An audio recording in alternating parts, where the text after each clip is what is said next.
সচিবালয়ে ৭ নম্বর ভবনে লাগা আগুন ৬ ঘণ্টা পর নিয়ন্ত্রণে আসে আজ সকালে। ফায়ার সার্ভিসের ১৯টি ইউনিট আগুন নিয়ন্ত্রণে কাজ করে। ভয়াবহ আগুন নিভাতে গিয়ে দুর্ঘটনায় প্রাণ গেছে এক ফায়ার ফাইটারের। আগুন মূলত ৬, ৭ এবং ৮ তলায় বেশি ক্ষতিগ্রস্ত হয়েছে ভবনটিতে থাকা স্থানীয় সরকার মন্ত্রণালয়, সড়ক পরিবহন মন্ত্রণালয়, ডাক ও টেলিযোগাযোগ মন্ত্রণালয়, যুব ও ক্রীড়া মন্ত্রণালয়। স্বরাষ্ট্র উপদেষ্টা অবসরপ্রাপ্ত লেফটেন্যান্ট জেনারেল মোহাম্মদ জাহাঙ্গীর আলম চৌধুরী সাংবাদিকদের জানায়, এ ঘটনা তদন্তে শক্তিশালী কমিটি গঠন করা হয়েছে এবং এ বিষয়ে সাংবাদিকদের ব্রিফিং করছে র্যাবের মহাপরিচালক। আপনারা সবাই জানেন, আজকে ভোর ১:৫২ সময় আমরা সিদ্দিক বাজারে মেসেজ পাই যে সচিবালয়ের ৭ নম্বর ভবনে আগুন ধরেছে। সাথে সাথে আমাদের ১:৫৪-র মধ্যে আমাদের এখানে আমাদের ইউনিট পৌঁছে যায়। এই পর্যন্ত আমাদের এখানে ১৯টা ইউনিট নিয়োজিত করা হয়েছে, বাট এর মধ্যে আপনার 10টা ইউনিট ফিজিক্যালি কাজ করেছে, কারণ এখানে গাড়ি প্রবেশে কিছু সীমাবদ্ধতা আছে। বিশেষ করে বড় গাড়িগুলি ঢুকানো কঠিন ছিল, বাট আমরা আমাদের বড় যে লেডার যেগুলি আছে, এপিএল যেগুলিকে বলি, সেগুলিকে এখানে সামনের গেট ভেঙে আমরা 2টা গাড়ি ঢুকিয়েছি এবং বর্তমানে আমরা আগুনকে কন্ট্রোলে নিয়ে এসেছি। ৬, ৭, ৮, ৯ এই 4টা তলায় আগুন ধরেছে এবং বর্তমানে আমরা আশা করছি আর ঘণ্টাখানিকের মধ্যে অগ্নি নির্বাপন সম্পূর্ণ শেষ হবে বলে আমরা বিশ্বাস করি। বর্তমানে আমাদের ফায়ার ফাইটাররা দালানের ভিতরে কাজ করছে এবং প্রতিটা রুম সার্চ করে করে আগুন নিভানোর ব্যবস্থা করেছে এবং মোটামুটি এটা প্রায় শেষের দিকে। আমাদের এই পর্যন্ত এখানে প্রায় 211 জনের একটা জনবল নিয়োজিত হয়েছে এবং একটা দুঃখজনক ঘটনা ঘটেছে। সেটা সকালবেলা যখন ফার্স্ট আওয়ারে এসে আমাদের একজন ফায়ার ফাইটার পানির পাম্প থেকে লাইন সংযোগ করছিল, ওই সময় রাস্তা পার হওয়ার সময় একটা দ্রুতগামী ট্রাক তাকে আঘাত করে এবং তাকে হাসপাতালে নিয়ে যাওয়ার পর ঢাকা মেডিকেল হসপিটালে তাকে মৃত ঘোষণা করা হয়। ইন্না লিল্লাহি ওয়া ইন্না ইলাইহি রাজিউন। আর এখন পর্যন্ত আমাদের যতটুকু জানতে পেরেছি, এই ভবনে আভ্যন্তরীণ সম্পদ বিভাগ, আর্থিক প্রতিষ্ঠান বিভাগ, ডাক, টেলিযোগাযোগ, তথ্য প্রযুক্তি, শ্রম ও কর্মসংস্থান, যুব ও ক্রীড়া, স্থানীয় সরকার, পল্লী উন্নয়ন ও সমবায়, সড়ক পরিবহন, সেতু বিভাগ রয়েছে। আমাদেরকে জানানোর মতো এই পর্যন্ত আপডেট।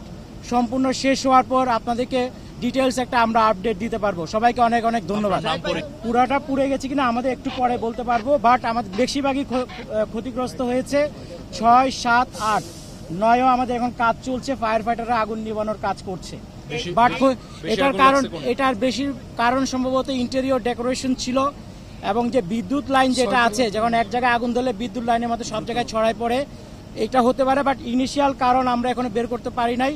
আমাদের আগুন নেভানোর পর আমরা যখন সব জায়গায় সার্চ করব তখন হয়তো আপনাদেরকে একটা ধারণা দিতে পারবো। আসলে আমরা যতটুকু জানতে পেরেছি 3টা জায়গায় একসাথে আগুনের ইয়েটা দেখা গেছে। এটা অনেক সময় হয় কি, যখন স্পার্কিং হয়, যদি বিদ্যুৎ লাইনে শর্ট সার্কিট হয়, এটা হতে পারে।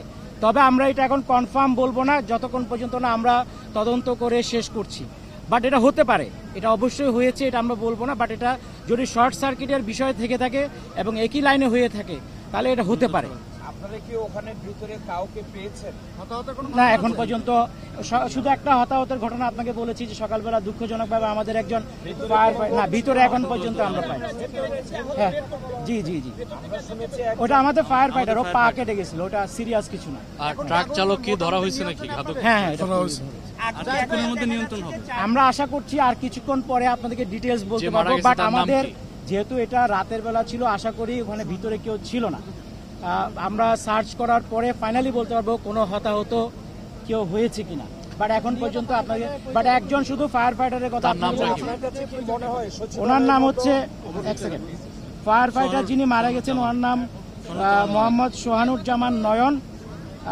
সে আমাদের তেজগাঁওয়ে স্পেশাল টিমের সদস্য ছিল। তার বাড়ি আটঘরিয়া, ঢাকা, তারপর হচ্ছে মিঠাপুকুর, জেলা রংপুর। আর সে আমাদের এখানে চাকরি প্রায় 2 বছরের মতো, 2 থেকে 2.5 বছর। আমরা আশা করছি আর কিছুক্ষণ পরে আমরা আগুন কন্ট্রোলে। না, কম ছিল না। আমরা তো সিদ্দিক বাজার থেকে 19টা ইউনিট সচিবালয়ে নিজস্ব না, সচিবালয়ে তো সবসময় আমরা পরিদর্শন করি। প্রত্যেকটা ফ্লোরে ফায়ার এক্সটিংগুইশার আছে এবং আপনাদের জাস্ট জানার জন্য সবসময় এই যে ভবন নাম্বার 7 সাথে সামনে স্বরাষ্ট্র মন্ত্রণালয়ের পাশে কিন্তু আমাদের একটা ওয়াটার টেন্ডার ও পানিবাহী গাড়ি সবসময় থাকে, ফায়ার ফাইটার সহ ব্যবস্থা ছিল। কিন্তু সমস্যা যেটা হয় অনেক সময়, যেহেতু এখানের একটা বিল্ডিংটা রেস্ট্রিক্টেড বাট কনফাইন্ড টাইপ, অনেক সময় আগুন ধরলে সেটা দ্রুত ছড়ায় যায়। এবং যেহেতু এটা দিনের বেলা হয় নাই, আগুন যখন ধরেছে তখন তো এক্সটিংগুইশার ওখানে ব্যবহার করার মতো কেউ ছিল না, ফলে সে কারণে হয়তো আগুনটা দ্রুত ছড়িয়ে পড়েছে।